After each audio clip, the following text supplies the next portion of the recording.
बिस्मिल्लाहिर्रहमानिर्रहीम। हज़रत यूसुफ़ अलैहिस्सलाम के किस्से को अल्लाह ताला ने अहसनुल क़िसस यानी कि बेहतरीन किस्से का नाम दिया है। हज़रत यूसुफ़ अलैहिस्सलाम के 12 भाई थे, जिनमें से बिन्यामीन आपके सगे भाई थे। हज़रत यूसुफ़ अलैहिस्सलाम अपने भाइयों में से अपने बाप को ज़्यादा अजीज़ थे। आपकी पेशानी पर नबूवत का नूर चमकने वाला था। हज़रत याकूब अलैहिस्सलाम आपसे बेपनाह मोहब्बत फरमाते थे, लेकिन दूसरे भाई इस बात से बहुत हसद करते थे और उन्होंने मशवरा किया कि हज़रत यूसुफ़ अलैहिस्सलाम को किसी तरह जंगल में ले जाकर कुएं में डाल देंगे। हज़रत याकूब अलैहिस्सलाम से 7 साल की उम्र में हज़रत यूसुफ़ अलैहिस्सलाम को घुमाने की नीयत से जंगल में ले गए। आपके हाथ पांव बांधकर आपको कुएं में गिरा दिया।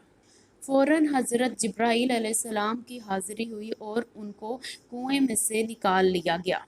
हज़रत यूसुफ़ अलैहिस्सलाम के भाई हज़रत याकूब अलैहिस्सलाम के पास गए और जाकर हज़रत यूसुफ़ अलैहिस्सलाम की कमीज़ दिखाई, जिस पर उन्होंने बकरी का खून लगा दिया था, और अपने वालिद को ये इत्तला दी कि यूसुफ़ को भेड़िया खा गया। याकूब अलैहिस्सलाम ने जब देखा तो कुर्ते पर खून तो लगा था, लेकिन कुर्ता सही सलामत था और कहीं से फटा हुआ नहीं था। उनको अपने बाकी बच्चों की नीयत भांप गई। एक काफिला कुएं से गुजर रहा था और उन्होंने जब कुएं में हज़रत यूसुफ़ अलैहिस्सलाम को देखा तो उनको बाहर निकाल लिया।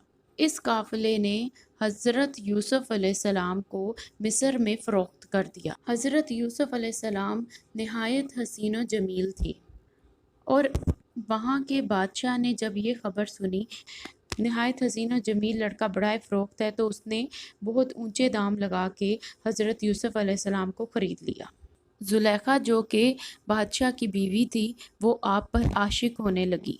ज़ुलेखा ने हज़रत यूसुफ़ अलैहिस्सलाम को अपनी तरफ माइल करने के लिए बेहद कोशिशें की। एक दिन उसने कमरा बंद करके उनको अपनी तरफ माइल करना चाहा, लेकिन हज़रत यूसुफ़ अलैहिस्सलाम ने नाउज़ बिल्लाह कहा और कहा कि मैं ख़यानत नहीं कर सकता, और वहाँ से जाने लगे। ज़ुलेखा आपके पीछे लपकी और आपकी कुर्ते को पीछे से खींचा और वो फट गया। जब ये किस्सा बादशाह तक पहुंचा तो ज़ुलेखा ने झूठ बोल दिया कि ये लड़का ही खयानत कर रहा था, लेकिन कुर्ते के पीछे से फटने से ये बात वाज़िया हो गई कि वो लड़का तो भागना चाह रहा था, लेकिन ज़ुलेखा ही बदकार थी।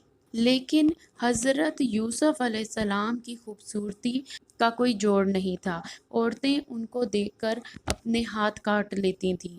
इस तरह से उनकी शोहरत जब बढ़ने लगी तो बादशाह ने उनसे हसद करते हुए उनको कैद खाने में बंद कर दिया।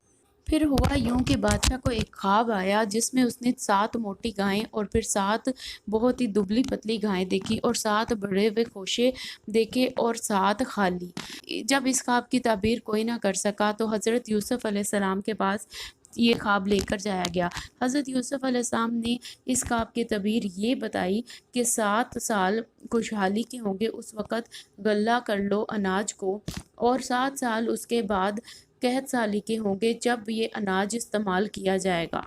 इस ख्वाब की ताबीर जानने के बाद बादशाह ने हज़रत यूसुफ़ अलैहिस्सलाम को कैद से रिहाई दिलानी चाहिए, लेकिन हज़रत यूसुफ़ अलैहिस्सलाम ने कहा कि मैं कैद से उस वक़्त तक ना निकलूँगा जब तक मेरी पाकदामनी साबित ना हो। लिहाज़ा ज़ुलेखा और दूसरी औरतों ने हज़रत यूसुफ़ अलैहिस्सलाम की पाकदामनी का एतराफ़ किया। इसके बाद हज़रत यूसुफ़ अलैहिस्सलाम ने मिस्र पर हुक्मरानी की और 7 साल खुशहाली के आए और हज़रत यूसुफ़ अलैहिस्सलाम ने अनाज को महफूज कर लिया। और इसके बाद जब खुश्क साली का दौर आया तो हज़रत यूसुफ़ अलैहिस्सलाम ने उसी गल्ले को लोगों में मुफ्त बांटा। गल्ला लेने के लिए दूर दूर से लोग आते थे, जिनमें इनके भाई भी आए और उनको हज़रत यूसुफ़ अलैहिस्सलाम ने फ़ौरन पहचान लिया। हज़रत यूसुफ़ अलैहिस्सलाम ने अपने भाइयों को माफ़ भी कर दिया और हज़रत याकूब अलैहिस्सलाम, जो कि हज़रत यूसुफ़ अलैहिस्सलाम की जुदाई में रो रो के अंधे हो गए थे, उनको भी अपने मोजज़े से ठीक कर दिया। हज़रत याकूब अलैहिस्सलाम 40 साल बाद अपने बेटे से मिले। दोस्तों, उम्मीद करते हैं कि आपको इस किस्से में भी सबक मिला होगा और ये वीडियो आपको पसंद आई होगी। लाइक एंड शेयर कीजिए, सब्सक्राइब का बटन हिट कीजिए, और नेक्स्ट वीडियो में हम आपको हज़रत मोहम्मद सल्लल्लाहु अलैहि वसल्लम और एक यहूदी का वाक़या बताएंगे। लिंक डिस्क्रिप्शन में होगा और उसको भी देखना मत भूलिएगा।